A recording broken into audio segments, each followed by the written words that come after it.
Alright, this is my 1988 Buick Reatta.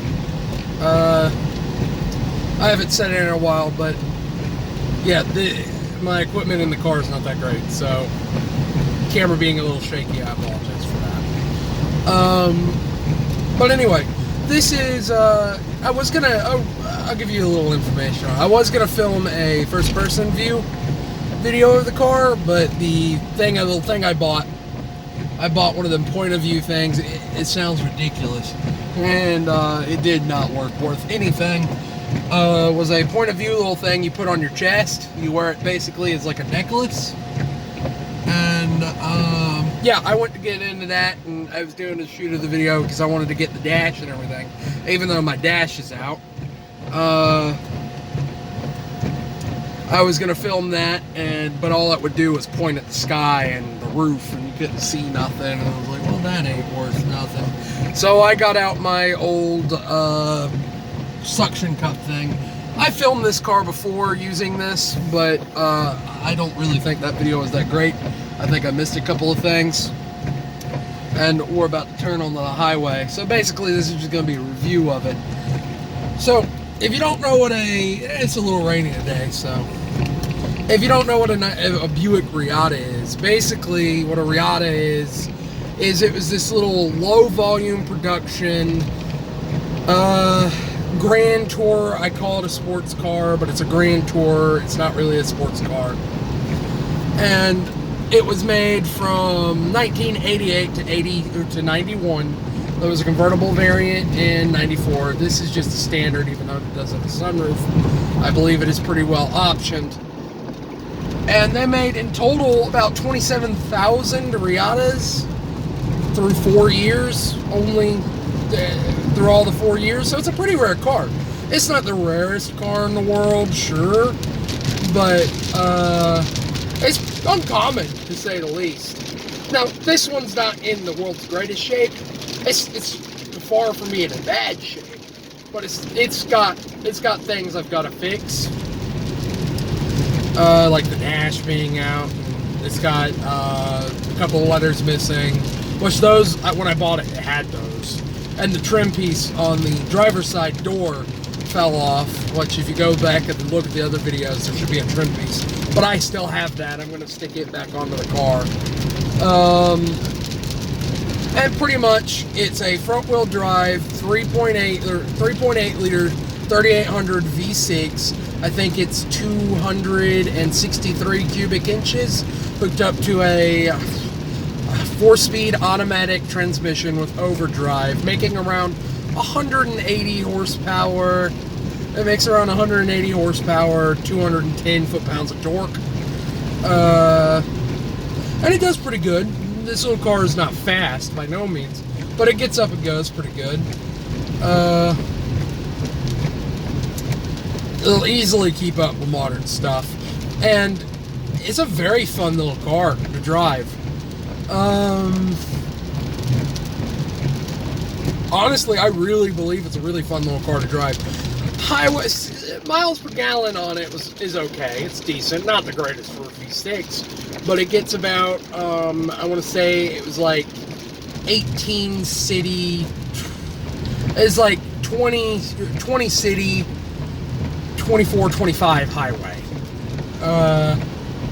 It's a highway cruiser. It's a little bigger than most V6s. That's where it comes in, and again, the horsepower number is not that great on this motor, because it's more of a torquey engine, being able to go. And this Buick, because this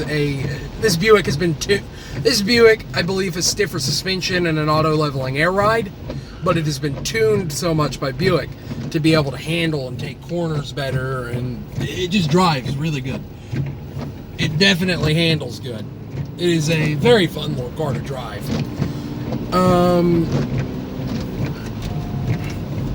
And it's a very, very modern car. Like, I mean, for the 80s. Of course, it's dated. It's got its dated things.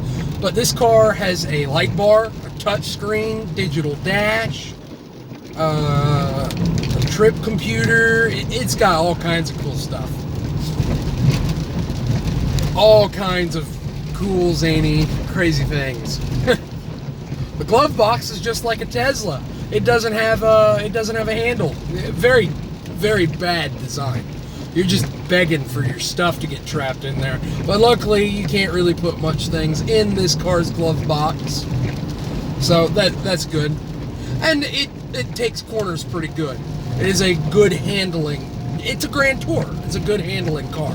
Now, don't expect any blistering speed out of it. It's only a 3800 V6, so you're not going to get no race car, but you will get a pretty good handling, fun to drive, sporty coupe, because it is a two-seater coupe. What else? Yeah, the two-seater coupe with a pretty good room. When you first see them, they look pretty small. It's not a big car. It's built on a shortened Riviera platform, which the Riviera in of itself isn't particularly a big car. It's a mid-sized car. So the Riviera, so this car is built on that platform, shortened. I'm not quite sure what it's called, but that's the platform it's built on. And it's pretty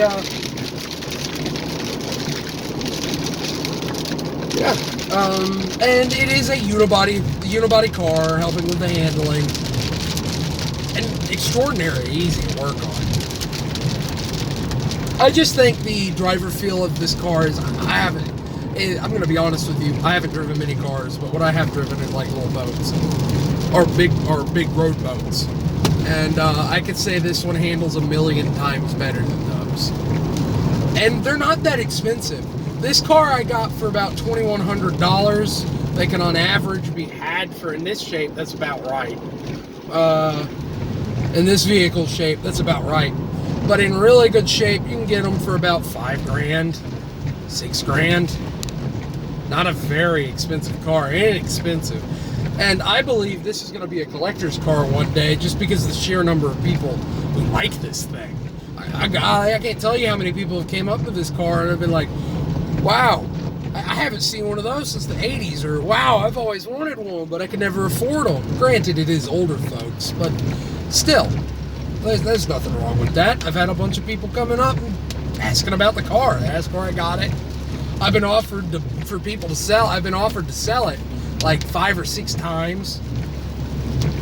It's a great little car though. So I love this thing, even with its problems. And it's real comfortable. It is a very comfortable car. It's fun to drive, comfortable. It's got all kinds of stuff in it. The AC is, golly, it feels like Jack Frost is living up underneath your vents. Now, to be fair, I don't know about a stock one if it's still got the stock AC, because this one I bought and had a conversion, because they run the what is it? Whatever the old AC is. They ran that because it's before they swapped over to what cars run now, or what most cars run now. So it had been swapped over to that, so that could be why it's so good. And it's got a good heater. Really, it's just a fun little car to drive. I know I keep saying that. Brakes phenomenally. It's got really good brakes on it. And this one sat for a little bit. Now, again, to be fair, it could differ from car to car. There could be differences. But yeah, there could be differences in each car. It's just a cool little car. This particular one's in pearl white. You know, I'm trying to comment on how the driving feels. The steering, it can be loose at times, especially going down the highway. Like when I first started driving it, you don't get much road feel going down the highway because it's a cruiser. And of course, it's got the pop-up headlights. You gotta have the pop-up headlights. This is like the most 80s car I've ever driven. It's got a touch screen in it, digital dash, pop-up headlights. There's a bar that goes all the way around the interior. Eventually, I'm going to get something I can do a first-person view, and I'll have it there. But I think I've about exhausted everything I'm going to say about this car.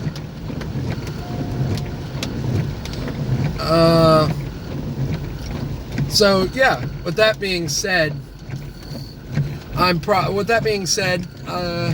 if you like the channel and you like everything I do, please consider like, commenting, subscribing, all that garbage. And yeah, just thank you for watching and have a good one.